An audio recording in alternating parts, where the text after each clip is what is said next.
Salamu tolu fai mua fai amole. Fai mai, fai uta. O le mea matua le lei ma le matangofia lava. Pe anonofo fa atasi lava o uso. Rona winga, o se mea le lei ma le matangofia. Le nonofo fa atasi o tatou. Tatou o ta ua uso, saint. E maa ngai ala ngame. Se i kali mai fa amole mo. Maa ngai ia le mea le ngofa kasia. O le ngalulu e fa atasi le loto e tasi. Oka se maa ngai au le lei. Matangofia. Ole mea lo fa tusa ia ile mea ta ole unity. Unity po le harmony. Amen. Lua upu ngai fa matala ile upu le lot ole afu. Loto ngatasi. Po le tasi. Ole unity, harmony. Vai mo se pese aya. Ai pese fa tasi tangata ile harmony. Amen. Ala me tupu o ka se sau ole mana o pese. Ma fa ula ile atu o halu ile vi inga le oka. Amen.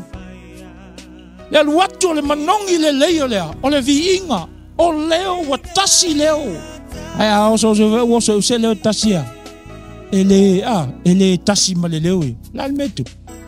Ke fa longo ko le fia le tu.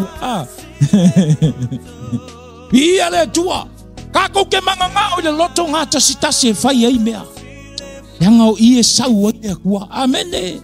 O lo kala kuspaya fe maya. If there is a unity, God will always command a blessing. Oi lo kalangal kuspaya.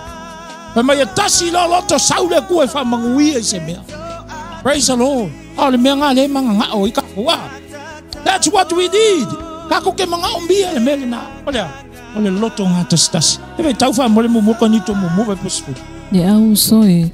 O te ayo yatu tau le soa whalota tau li o Yesu Keriso. Ina ia tasi la o tau upu malawa. Ina ne iai ni maseinga ia te utou.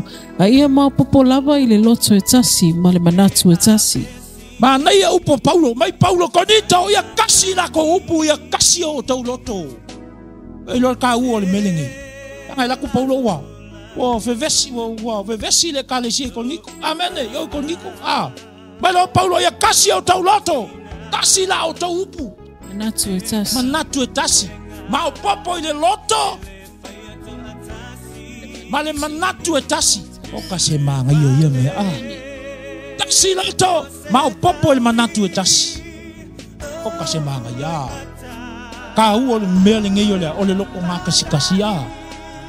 Ia vi ia le li. Lua konita su tolu su kasi fa. Mole. Lua konita su tolu fa po su tasi. Alo len sai. Le tau? Le au soe. O le toi upu le nei. Ia o tau manuia. Ia wha ato toina o tau. Ia wha mawhanwhanaina o tau. Ia o tau loto ngā tasi o tau. Ia o tau fifi le mu. Ona ia te o tau leo le atua. E ona le alofa ma le manuia. Toi wha manatu e Paulo ia konito. Mai o taua. Loto ngā tasi. Ia fifi le mu o tau loto. Le ke lo e whaafonga mai le kalesia. E iai lo le loto e tasi se mea. E vai o le sau i o le file mu to tonu se mea. E esa.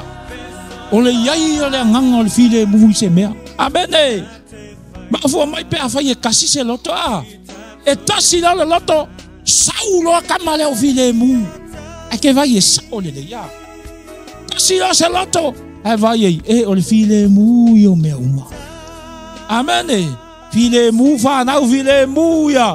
Ia tina file mu tama. File mu le ainga. File mu to tono le kalesia. Aisia. Nanga lawa iai le anganga e tasi. Mai le li. Praise the Lord. E fio se whape beton. Ia tama whaia o tau. O na ta ofi o le loto ngā tasi. I la le anganga i le noatanga o le file mu. Femai Paulo. Femai e tau mawhaia o tau na ta ofi lea.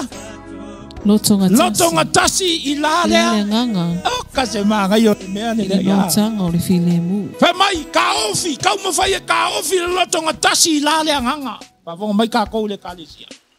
La le wingo le mele ni. Ali i o le nganga pa i o le atua le ua ia tātou. Amene. Ia tasi o tātou nganga. Aisia. Langa o le ua ia tātou le nganga o le atua. Praise the Lord. La le me fai le nganga le tua na te taofi file mu. Praise the Lord.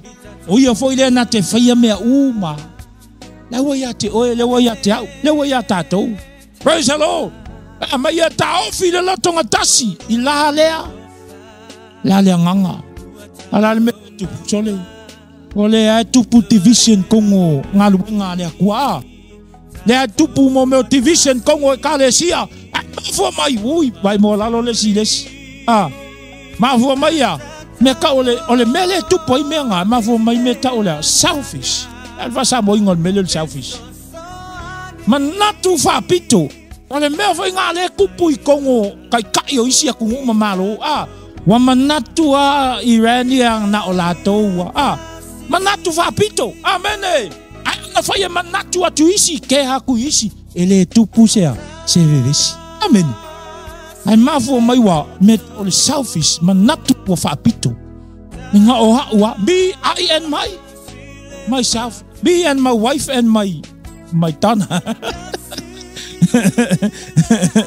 Iyo, nga ngoles kamalo may me and I and my wife. Sao malitaw no. Papenga ai fe mai tala Paulo ya Efeso ia tasi la o toa. La to manatu ileanga. Praise the Lord. Menga le mga umia kako ola. Tasi o kako wanganga. Amen. Asaule si malona nganga. Ba ya kula si hopo mai leanga ngolesia. Ai wala saule si malonga nganga la kula si le viopo. La wingon ngame tofu kako tangata malona loto le lei fa ye sembea. Uia ele fa ko ko nga ele ska nga mai au ke le silial mele te fa ya. Sa tangata malona nganga le lei fa sembea ui manga ya abuki nganga le lei nga wa sa we fa le be. Manga yo. Praise the Lord. Kala nga Paulo fa mai ia tas yo tou Efeso ile nganga. Mana ile na me mo sia ka ko fo ia kalesia.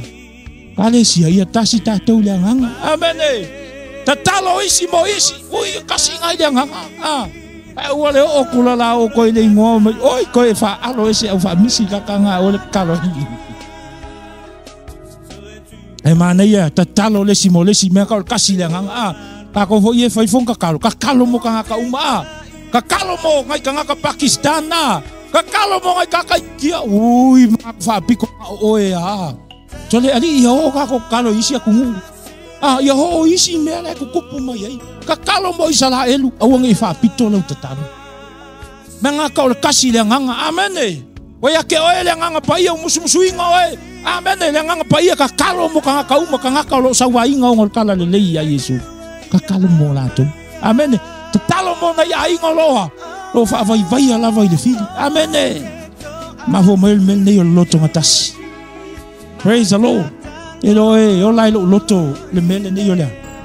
Loto ngatas tasi pe a fayetino. Praise the Lord. E vi ia le tua. Ele ngata ele na.